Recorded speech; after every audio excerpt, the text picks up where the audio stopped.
പ്രിയമുള്ളവരെ, വലിയ സന്തോഷകരമായ ഒരു വാർത്ത അറിയിക്കുന്നതിനാണ് ഈ വീഡിയോ ചെയ്യുന്നത്.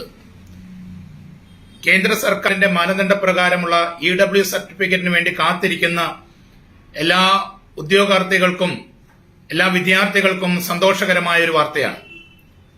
103-ാം ഭരണഘടനാ ഭേദഗതിയുടെ അടിസ്ഥാനത്തിൽ 17/1/2019 പുറപ്പെടുവിച്ച ഓഫീസ് മെമ്മോറാണ്ടം പ്രകാരമാണ് EW സംവരണം ഇന്ത്യയിൽ നടപ്പിലാക്കപ്പെടുന്നത്.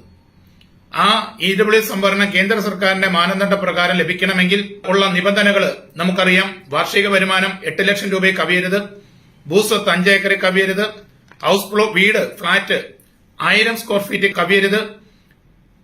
ഏറ്റവും പ്രധാനപ്പെട്ട നിബന്ധന ഹൌസ് പ്ലോട്ട് മുനിസിപ്പൽ കോർപ്പറേഷൻ മേഖലകളിൽ 100 സ്ക്വയർ യാർഡ് അതായത് 2.05 സെന്റിൽ കവിയരുത്.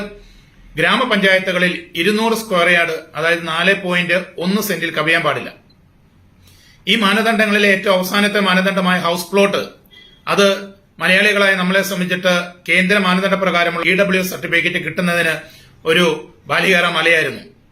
ഇതിനെതിരെ നിരവധി നിവേദനങ്ങളും നിരവധി അപേക്ഷകളും ഒക്കെ നമ്മൾ കൊടുത്തു. കാരണം കേരളത്തിലെ സാധാരണക്കാരുടെ വീടുകൾ പോലും മിനിമം 5 സെന്റിലായിരിക്കുമല്ലോ ഇരിക്കുന്നത്.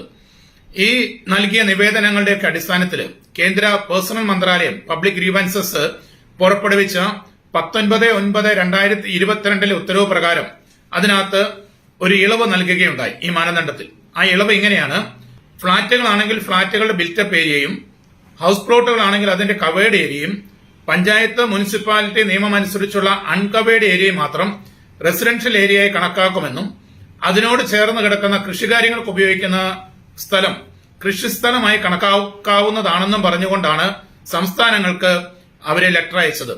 എന്നാൽ ഈ നിർദ്ദേശം കേരളത്തിൽ നടപ്പിലാക്കി കിട്ടുന്നതിനായി ധാരാളം നിവേദനങ്ങൾ സമർപ്പിച്ചെങ്കിലും സർക്കാർ തയ്യാറായില്ല.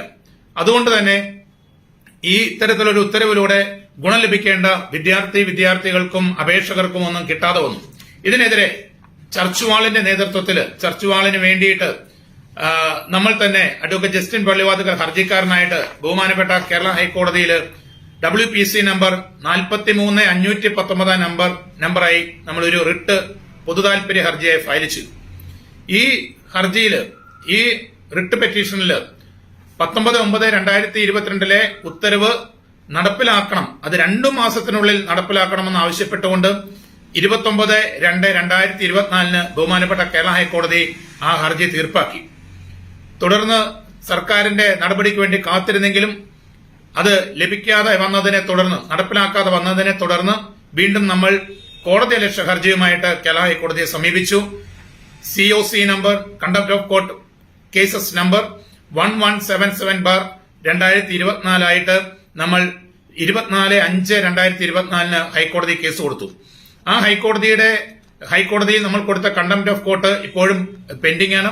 അങ്ങനെ പെൻഡിംഗ് ആയിരിക്കുന്ന സമയത്ത് ഇനി ഒരിക്കലും അവസരം തരില്ല എന്ന് പറഞ്ഞ് ലാസ്റ്റ് പോസ്റ്റിംഗ് ആയിട്ട് ഒരു ചാൻസ് സർക്കാരിന് കഴിഞ്ഞ മാസം നൽകിയിരുന്നു. അതിനെ തുടർന്ന് 27/11/2024 കേരള ഗവൺമെന്റ് സംസ്ഥാന ഉദ്യോഗസ്ഥ ഭരണ പരിഷ്കാര വകുപ്പ് ഒരു ഉത്തരവ് പുറപ്പെടുവിച്ചു. കോടതി പറഞ്ഞത് പ്രകാരം കേന്ദ്ര സർക്കാരിന്റെ നിർദ്ദേശപ്രകാരമുള്ള ഉത്തരവ് നടപ്പിലാക്കിക്കൊണ്ടുള്ള ഒരു ഉത്തരവ്. അതിങ്ങനെയാണ്: GO number MS 23/2024 P&ARD number ഉത്തരവിലൂടെ കേരള സർക്കാർ ബഹുമാനപ്പെട്ട കേരള ഹൈക്കോടതിയിൽ ഇങ്ങനെയാണ് പറഞ്ഞിരിക്കുന്നത്: EWS ആവശ്യങ്ങൾക്ക് ഭൂവിസ്തൃതി കണക്കാക്കുമ്പോൾ കേരള മുനിസിപ്പാലിറ്റി ബിൽഡിംഗ് ചട്ടങ്ങളിലും കേരള പഞ്ചായത്ത് ബിൽഡിംഗ് ചട്ടങ്ങളിലും പറഞ്ഞിട്ടുള്ള വിസ്തൃതിയിലുള്ള കെട്ടിടങ്ങൾക്ക് നിഷ്കർഷിച്ചിട്ടുള്ള സെറ്റ് ബാക്ക് ഏരിയ കണക്കാക്കിയ ശേഷം അതും ബിൽഡപ്പ് ഏരിയയും കവേർഡ് ഏരിയയും ചേർന്നുള്ള ഭാഗം ഒഴിച്ച് ബാക്കി ഭൂമി കൃഷിഭൂമിയായി കണക്കാക്കാവുന്നതാണ് എന്ന് പറഞ്ഞ ഉത്തരവായിട്ടുള്ളതാണ്.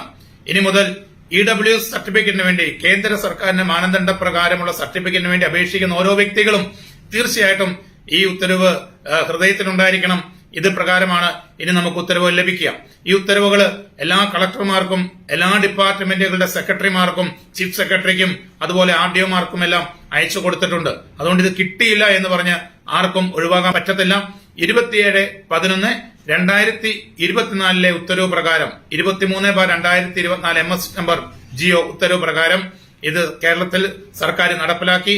ഈ ഉത്തരവ് ബഹുമാനപ്പെട്ട കേരള ഹൈക്കോടതിയിൽ പെൻഡിംഗിലിരിക്കുന്ന ഈ കണ്ടംപ്റ്റ് ഓഫ് കോർട്ട് പ്രൊസീഡിംഗ്സിൽ ആ കേസിനകത്ത് സർക്കാർ ഹാജരാക്കിയിട്ടുമുണ്ട്. അതുകൊണ്ട് ഇത് മാക്സിമം ആളുകളിലേക്ക് എത്തിക്കുക. ഇനി ഈ സംവരണേതര വിഭാഗങ്ങളിൽപ്പെടുന്ന ഏകദേശം 164 വരുന്ന വിഭാഗങ്ങൾക്ക് ഉപകരിക്കുന്ന ഒരു കാര്യമാണ്. ഈ കാര്യം എല്ലാ ഗ്രൂപ്പുകളിലേക്കും ആളുകളിലേക്കും നമ്മുടെ സമൂഹങ്ങളിലേക്കും വ്യക്തികളിലേക്കും പ്രസ്ഥാനങ്ങളിലേക്കും ഒക്കെ അയച്ചു കൊടുക്കുവാനും എത്തിക്കുവാനും നിങ്ങൾ ഓരോരുത്തരും ഇതൊരു മിഷനായി ഏറ്റെടുക്കണമെന്ന് അഭ്യർത്ഥിച്ചുകൊണ്ട് ഇത് നടപ്പിലാക്കിയ സംസ്ഥാന സർക്കാരിനും അതിന് പിന്നിൽ പ്രവർത്തിച്ച ഓരോരുത്തർക്കും ചർച്ച് വാളിന്റെ ഉത്തരവാദിത്തപ്പെട്ടവർക്കുമെല്ലാം നന്ദി പറയാനും കൂടെ ഈ അവസരം ഉപയോഗിക്കുകയാണ്.